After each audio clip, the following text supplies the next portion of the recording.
YouTube, friends, free radicals. I just got back from a protest to shut down the Pickering nuclear plant on the 6th anniversary of the Fukushima nuclear disaster, of 3 full core meltdowns ongoing for 6 years. No one knows what to do at this place. They have no clue. They pretend they're fixing something, but we all know it can't be fixed because the global community has turned its back on the greatest event in human history.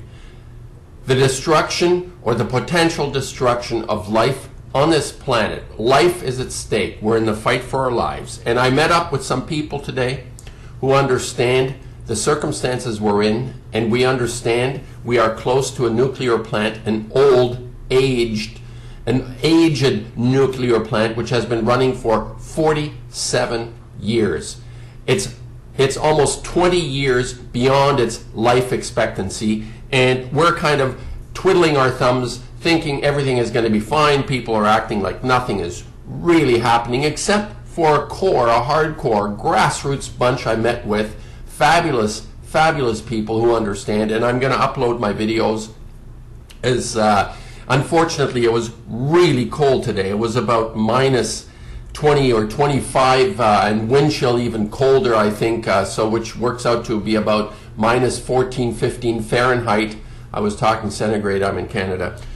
So the camera would work for maybe 15, 20 seconds, and I'm going to splice it together just so that I have presented my presence on my channel on this ignominious day, the blowing up of the nuclear plant in Japan, the Fukushima nuclear plant. So, and I also have at the end a wonderful interview with the organizer, Angela Bischoff, and she will explain who she is and what she's all about.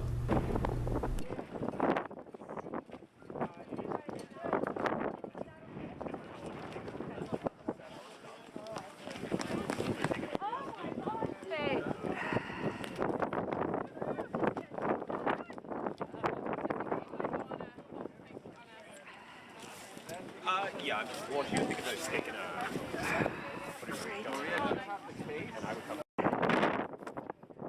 I can't even tell. No, it's on. Oh, It says record. Yeah, let's follow the crowd. Come.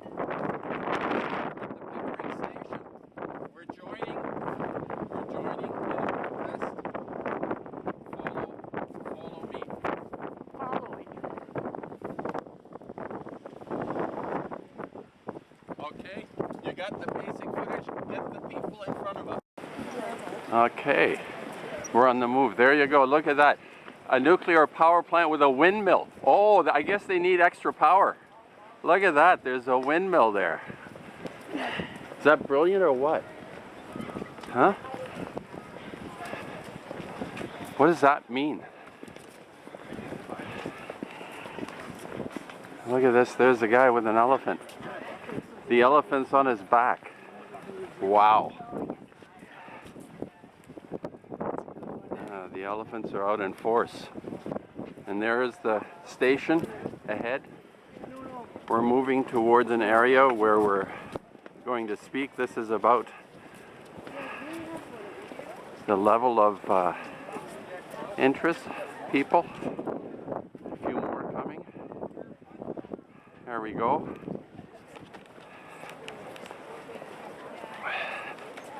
You could get in, like, right beside the elephant. Sure. Okay, then have the people advantage on top first. Upside down. So do you want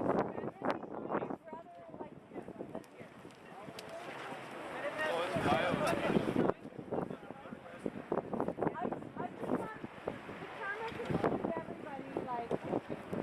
Get everybody wherever we are, I think. Okay. So, thank you all for coming. What a day! Awesome! It's actually not so bad out here, is it?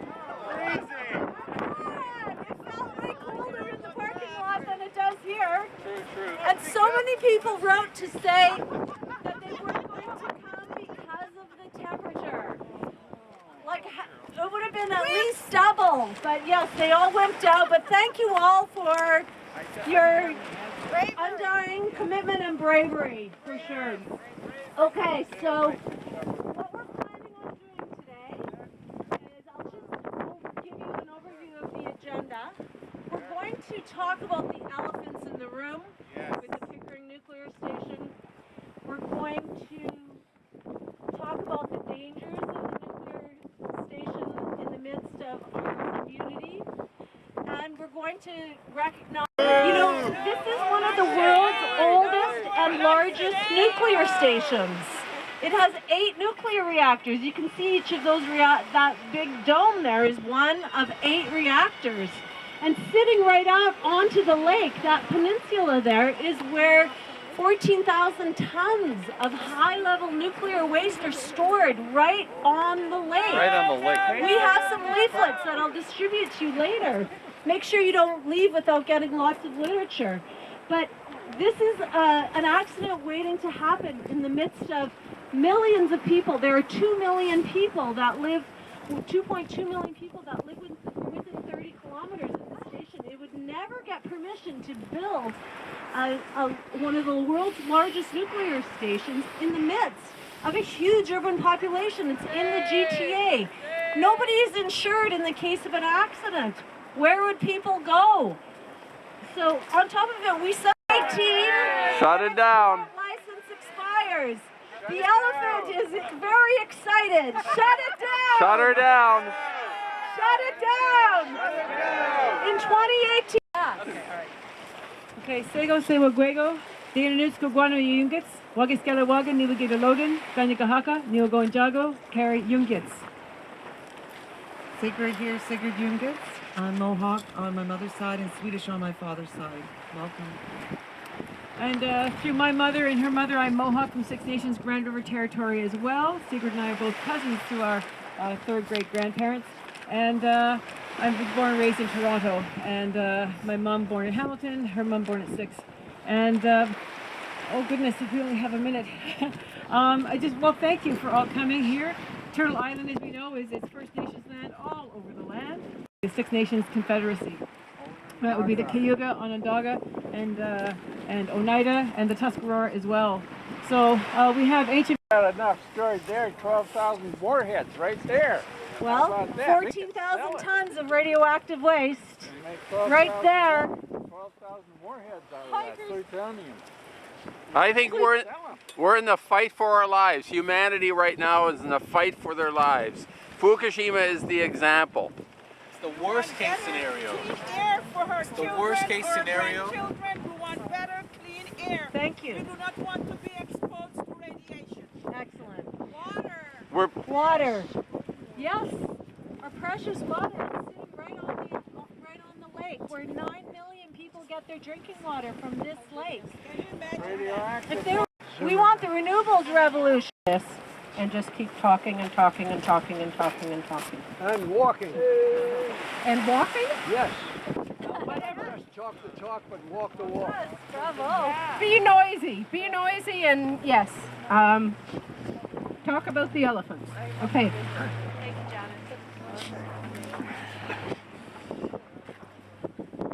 Okay, so how many tons of high-level radioactive hazardous waste is sitting here on this site right here on the lake? Too many.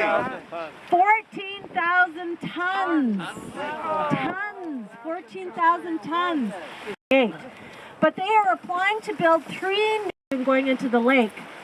But he says that he's done a long-term study. He claims that women should not be getting pregnant within 10 kilometers of any nuclear CANDU reactors, nor should we be eating the food within grown within 5 kilometers of the Pickering station because of those routine releases of tritium into the... Not a day later, not a month later, not a year later, best before.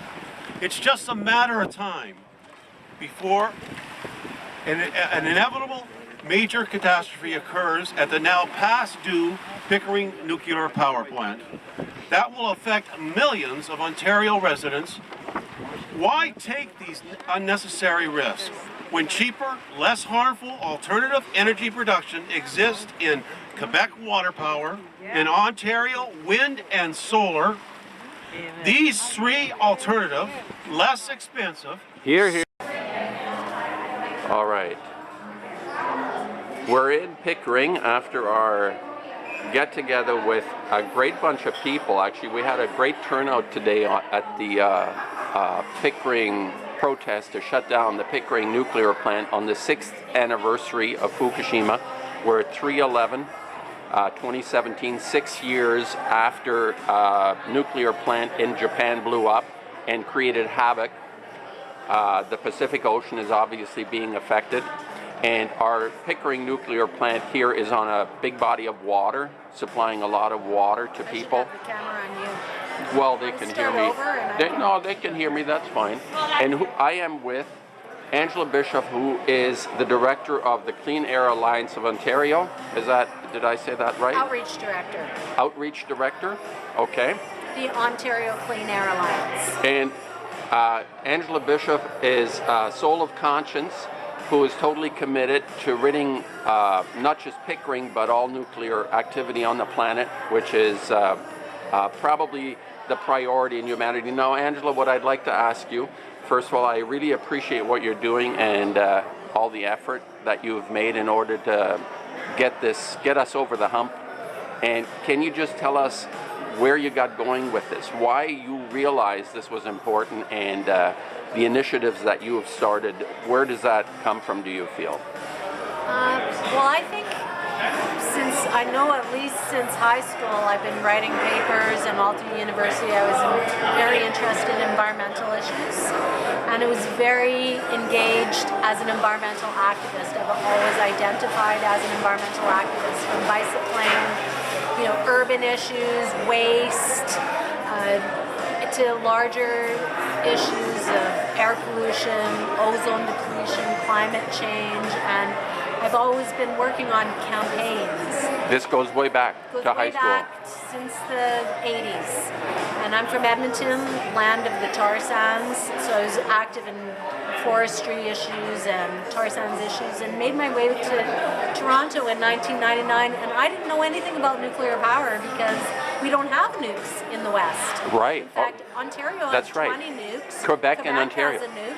And Prince Edward Island. No, New Brunswick. New Brunswick, that's right. So we don't know anything about nukes in the West. So I only thought of it in terms of nuclear weapons. So when I came to Ontario, I learned quite quickly that we are such a nuclearized jurisdiction. In fact, we're the second most nuclear dependent jurisdiction on the planet. Second only to France. Ontario gets 60% of its electricity from nuclear power. 60.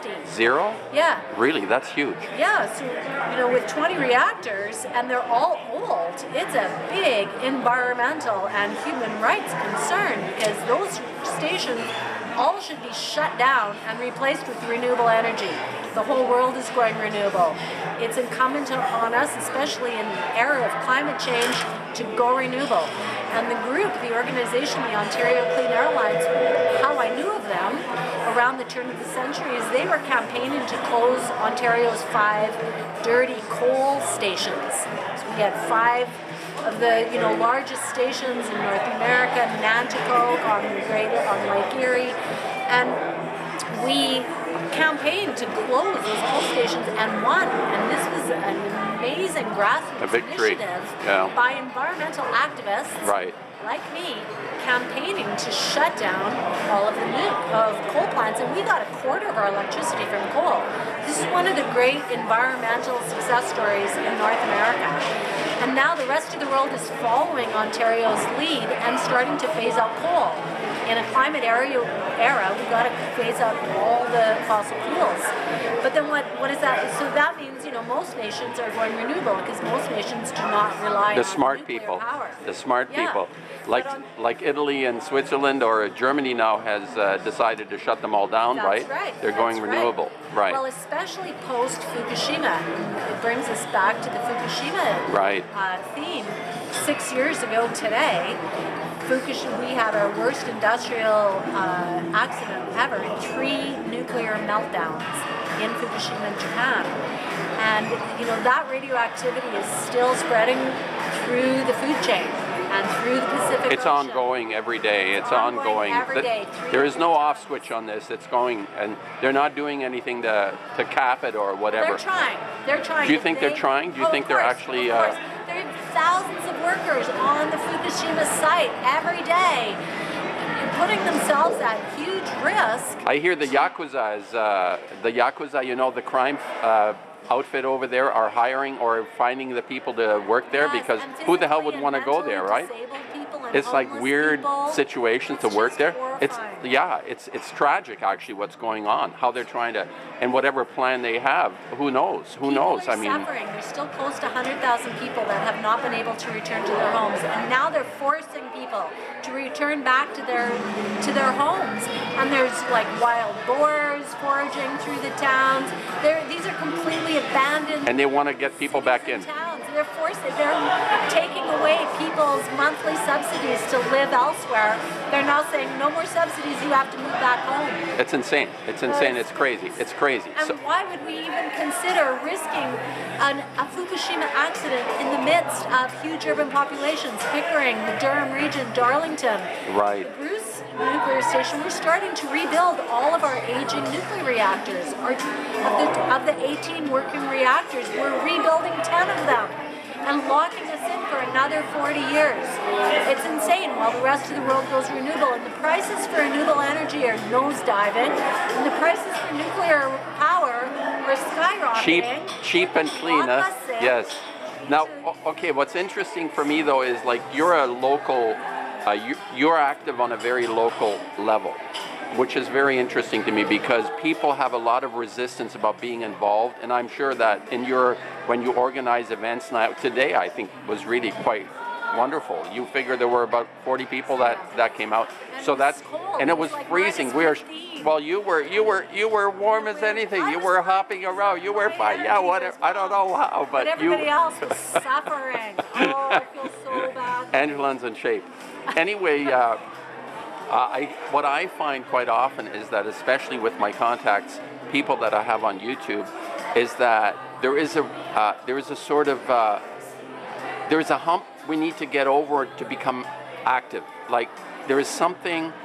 What I'm interested in is what is it in you that you were able to find that level of commitment to get into the trenches on this. And we're dealing with some really nasty people here.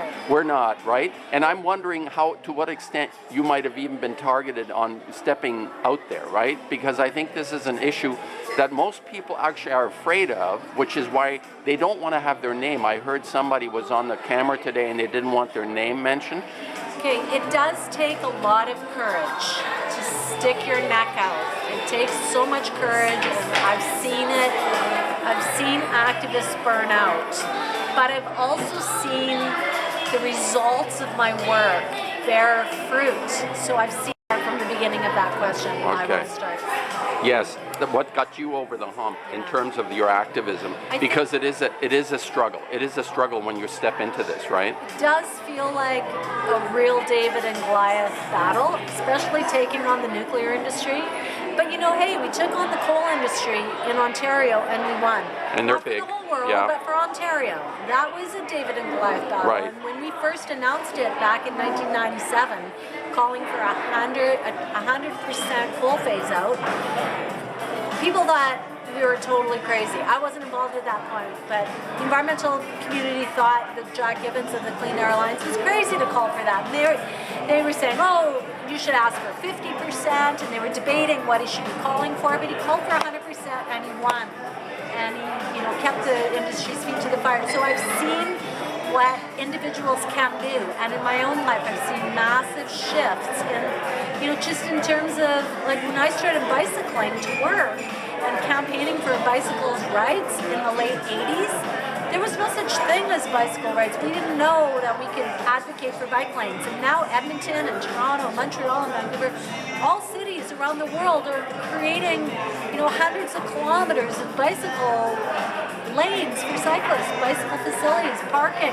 We didn't have bike racks when I started. Do you find that? Okay, so as you're going through this has been quite a long time. You're full time on this. You're full time on this effort, are you? I've been a full-time environmental activist since I dropped out of school, basically, and started working on It's kind of like art, probably. 87. It's probably like art in a way because you're doing it's kind of like a volunteer in the sense that you're going to do it no matter what, right? Right, and sometimes make money, sometimes you don't, but it's so meaningful and rewarding, and it's fun. I get to hang out with people who I love all the time. I don't have to, wear the suit and tie and go into the. I don't have to shut off my work from my personal life. I live my work and my friends, and it's a community, and it's joyful, and I'm privileged, but I've also created it. I've created a life around activism, and I've had to, I've sacrificed a lot. I haven't had my own family, I don't own a car, and I don't own a house, and, so... It's a calling. It's a calling in that sense? That's the impression I would have. Yeah, it is. Right. So there is a feeling of being rewarded. And I'm sort of wondering, like as a painter, my sense, what I said to you before we started recording, is that I try to create a context for something. Now, you understand very profoundly and deeply what we're dealing with information-wise.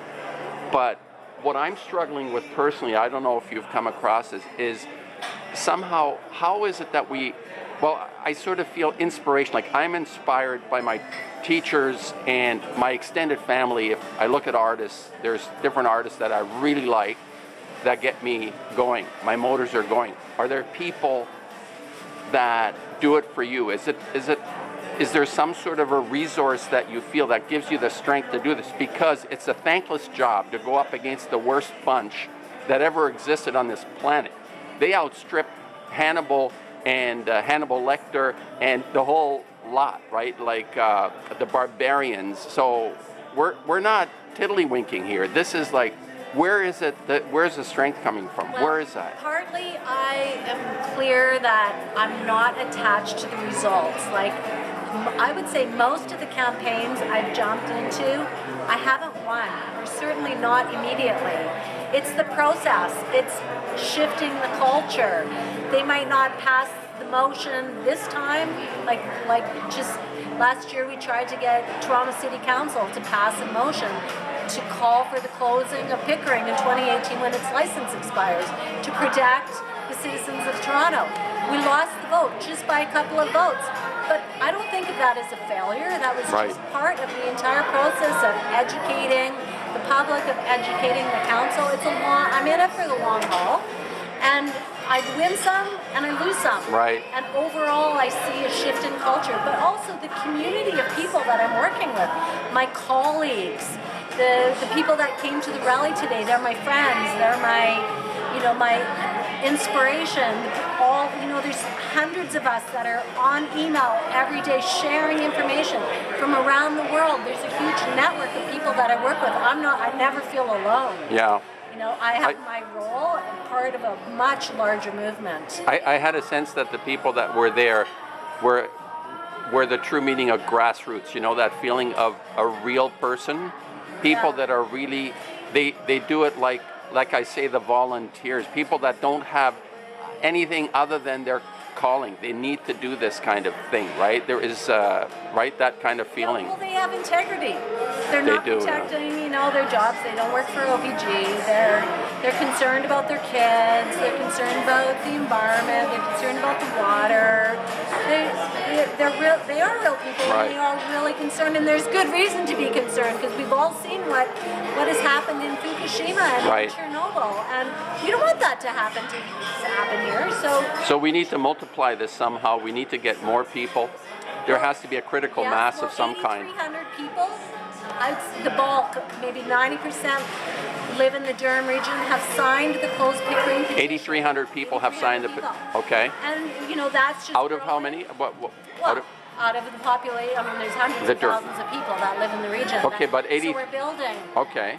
And those people we can invite to send letters to the Premier, and we're just building the movement.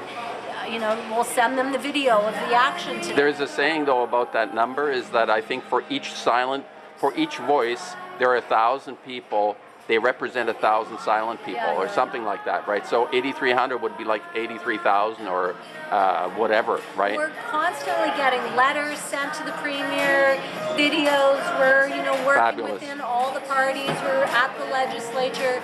We're just, you know, creating a campaign, developing it as we go. Fabulous. Trying Okay. our best. Just trying our best. Well, Angela, I really appreciate what you're doing. You're an inspiration to a lot of people. I know that. Are you, tell people where you're found, where people find you? Well, please sign the petition to close Pickering at close-pickering.ca. I can attach a link under my thing. I can attach a link. Yeah. And our Okay. website is cleanairlines.org. Right. All our reports, background information, cost estimates, fact sheets on tritium and nuclear waste, it's all up there. You can learn all about Pickering, Darlington, Bruce. You can learn about, you know, alternatives to our current nuclear rebuilds, you know, commitment to the fleet. You can learn about decommissioning the stations. How would we do that? Right. Rather than let them sit idle. And how to get involved with you? How to And get how to get involved with you? Send me an email, Work. Angela at And- cleanairalliance.org. I'm happy to engage with you, get you on our email list. Right. Learn more about the issue. That's the most important thing. Fabulous. And then you spread that to your friends and neighbors. It's not enough for you to learn it. You got to get the word out. Right. And I'll give you information to share with your friends and neighbors if you get in touch with me. Fabulous. Thank you, Angela. Thank you, Tom. It was great to have met you, and we're gonna do stuff together. We're gonna do stuff together. We're gonna do some art things together, maybe. Yeah. Excellent. Just like Let's do it. terrific. Okay.